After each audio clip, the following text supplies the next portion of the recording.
लोगों ने वज़ीर आज़म इमरान खान साहब के नज़रिए को एक्सेप्ट किया है हकीकी आज़ादी के, और वो चाहते हैं कि मुल्क में एक बेहतर पाकिस्तान बने। मैं फिर रिपीट करता हूँ, जो मेरे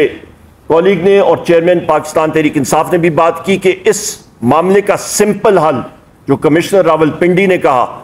फॉर्म 47 फिल फॉर इशू किया जाए ओरिजिनल, जिस पे पाकिस्तान तहरीक इंसाफ के नुमाइंदगान और उम्मीदवारान कामयाब हुए थे, उनको इलेक्टेड डिक्लेयर किया जाए। लॉन्ग टर्म में इसकी इंक्वायरी, जुडिशल इंक्वायरी होनी चाहिए, इंडिपेंडेंट जजेस होने चाहिए, और जिन लोगों के नाम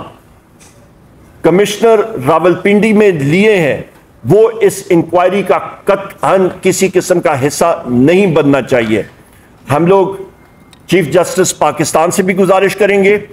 कि क्योंकि उनका नाम यहां पे लिया गया, वो हमारे लिए मोहतरम है, पर क्योंकि उनका नाम लिया गया है तो सुप्रीम कोर्ट का जो बेंच बनता है उससे वो हम लोग एहतराम से रिक्वेस्ट करेंगे उनसे कि उसका हिस्सा वो ना बने, और एक इंडिपेंडेंट पैनल के तौर पे, एक जुडिशल पैनल के तौर पे साफ शफाफ जुडिशल इंक्वायरी होनी चाहिए। क्योंकि पाकिस्तान की अवाम को हमने ये बताना है, इस पूरे मुल्क की अशराफिया ने बताना है, इस पूरे मुल्क के सिस्टम ने बताना है कि मैंडेट चोरी नहीं हो सकता, और जो कोई ये करेगा उस पे भी उनको कैफरे किरदार तक पहुंचाया जाएगा। और इस तरह यहां पे मैं एक और भी बात यहां करूं कि पेशावर में भी वहां के डिप्टी कमिश्नर और पुलिस के एहलकारों ने मिलकर पेशावर की हमारी 7 से 8 सीटें सूबाई असेंबली की, वहां पे उन्होंने इंजीनियर की, और इसी तरह इंजीनियर्ड रिगिंग के तौर पे जिन हमारे साथियों की लीड्स, जिसमें तैमूर खान झगड़ा शामिल है, जिस पे हमारे कामरान बंगिश साहब शामिल हैं, मुख्तलिफ हमारे साथी उसमें शामिल हैं, उन सारों से वो सीटें छीनी गई, और किसी और साथियों को, जिन और लोगों को डिक्लेयर किया गया, उस पे भी हम लोग फिल फॉर डिमांड करते हैं कि उनको भी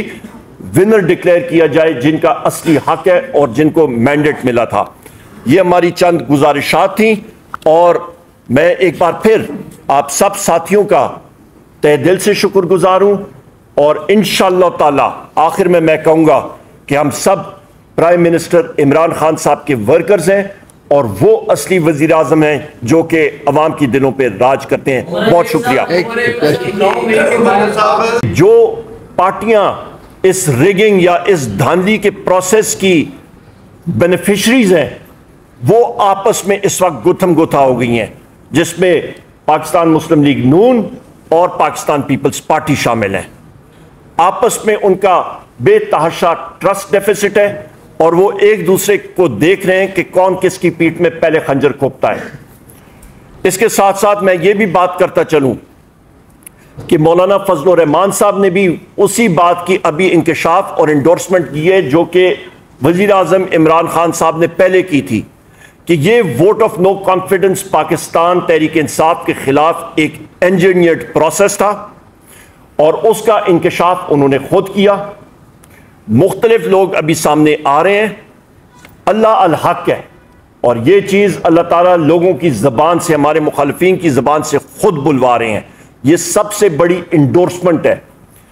इस अमल में मौलाना फजलुर रहमान ने भी इस धांधली के प्रोसेस के हवाले से बात की है, और उन्होंने भी इसका इतराफ़ किया है। इसके साथ साथ मुख्तलिफ सियासी पार्टियां, जिसपे GDA सिंध में पीर साहब पगाड़ो शरीफ और साथी, उन सारों ने मुजाहरे भी किए, और इस चीज़ को हाईलाइट किया, उजागर किया कि धांधली वहाँ पे भी हुई है, और एक मखसूस पार्टी को, यानी कि पीपल्स पार्टी को, या वहाँ पे MQM उसके बेनिफिशरीज हैं। ख़वातीन व हज़रात, मैं यहाँ पे ये बात कहता चलूँ कि vote of no confidence, engineered vote of no confidence तो हुआ, पर पाकिस्तान की मईशत को क्या हुआ? पाकिस्तान की मईशत को जो हिट हुई ख़वातीन व हज़रात, आपकी एक मईशत जो कि 6% ग्रोथ रेट के साथ चल रही थी, GDP ग्रोथ रेट, वो अचानक एक साल के अंदर अंदर मनफी 0.3% पे आ गई, मनफी से भी नीचे। इसका मतलब है मईशत का हुजम कम हुआ, वज़ीर आज़म इमरान खान साहब के दौरे हुकूमत में कोविड के बावजूद जो आपकी मईशत है उसका हुजम 6% से बढ़ रहा था, पहिया तेजी से चढ़ रहा था, पैसों की रेल पेल थी, मुलाजमतें बन रही थी, अवाम खुशहाल थी, और अचानक वो हुजम कम हुआ। बिजली के निर्खों में इजाफा 17 रुपए यूनिट से उठ के तकरीबन 85 रुपए यूनिट तक इस वक्त बिजली जा रही है और मजीद बढ़ेगी। आपका गैस की कीमतों में तकरीबन 300 से 400% इजाफा, यानी कि 3 से 4 गुना इजाफा। आपकी अफराद ज़र ख़वातीन और हज़रात 45% से भी ज्यादा गई। कमर तोड़ महंगाई, जिसकी वजह से अवाम बेजार होकर उसने पाकिस्तान तहरीक इंसाफ को भारी मैंडेट दिया। 3 करोड़ से ज्यादा लोगों ने पाकिस्तान तहरीक इंसाफ को वोट दिया और इलेक्ट कराया। क्यों? क्योंकि उनको मालूम था कि इमरान खान साहब वो वाहिद लीडर हैं, तहरीक इंसाफ वो वाहिद पार्टी है जो कि इस भंवर से पाकिस्तान को निकाल सकती है और सही रास्ते पे लगा सकती है। इसके साथ साथ